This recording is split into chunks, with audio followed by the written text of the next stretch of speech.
மணிமுத்தாறு நண்பர்கள் நல அமைப்பு பொதுக்குழு கூட்டம் நடைபெற்றது. நெல்லை மாவட்டம் அம்பாசமுத்திரம் அருகில் உள்ள மணிமுத்தாறு அரசு மேல்நிலைப்பள்ளி முன்னாள் மாணவர்கள் ஒன்றிணைந்து மாணவர்கள் சங்கம் என செயல்பட்டு வந்த நிலையில் தற்போது இந்த அமைப்பானது மணிமுத்தாறு நண்பர்கள் நல அமைப்பு என பதிவு செய்யப்பட்டு செயல்படுத்தி வருகின்றனர்.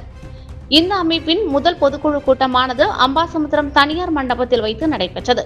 இக்கூட்டத்தில் நண்பர்கள் நல அமைப்பின் தலைவர் ராஜு, முன்னாள் செயலாளர் பட்டு, செயலாளர் கணேஷ், பொருளாளர் ஆனந்த், துணைத் தலைவர் சண்முகசுந்தரம், நடராஜன், துணை செயலாளர் அருளானந்தராஜ், மகளிர் பிரதிநிதிகள் ஜமீன பானு, தமிழ்ச்செல்வி, நிர்வாகிகள் மாலையப்பன், பாலசுப்ரமணியம், ராமநாராயணன், மாரியப்பன் மற்றும் முன்னாள் மாணவர்கள் மற்றும் குடும்பத்தினர் என பலரும் இதில் கலந்து கொண்டனர்.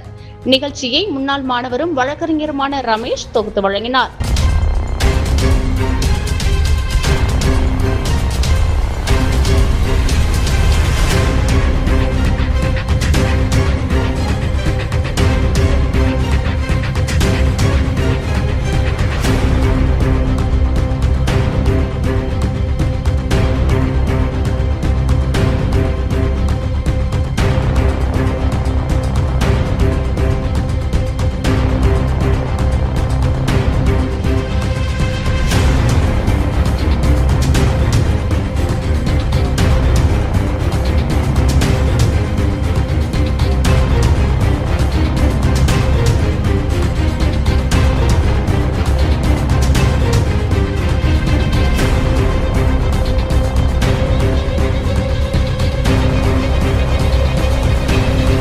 அதாவது இந்த விழா முதல் ஆரம்பிக்கும் போது இது ஒரு ரீயூனியனாக ஆரம்பிச்சது.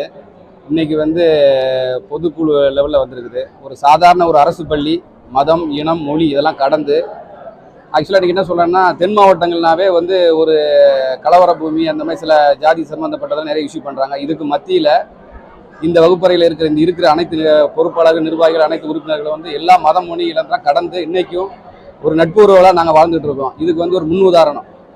தென் மாவட்டங்களில் கலவரம்னு சொல்றது ஒரு முன் உதாரணமாக இன்னைக்கு எங்களோட அமைப்பு செயல்பட்டு இருக்கு.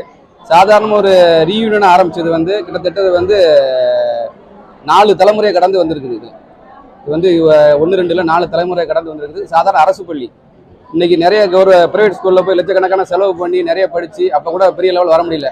இதே அரசு பள்ளியில் படித்து அரசு பள்ளிக்கு ஒரு முன் உதாரணமாக இன்னைக்கு கிட்டத்தட்ட அனைத்து துறைகளிலும் எங்கள் இந்த பள்ளியில் பயின்றவங்க இன்னைக்கு பணியாற்றிட்டு வராங்க. காவல்துறை, ரெவென்யூ, ஆல் டிபார்ட்மெண்ட் எல்லா துறைகளிலும் இன்னைக்கு பணியாற்றி வராங்க. இது எங்களோட பள்ளிக்கு, நாங்கள் படித்த பள்ளிக்கும் எங்களுக்கு ஒரு சிறப்பு.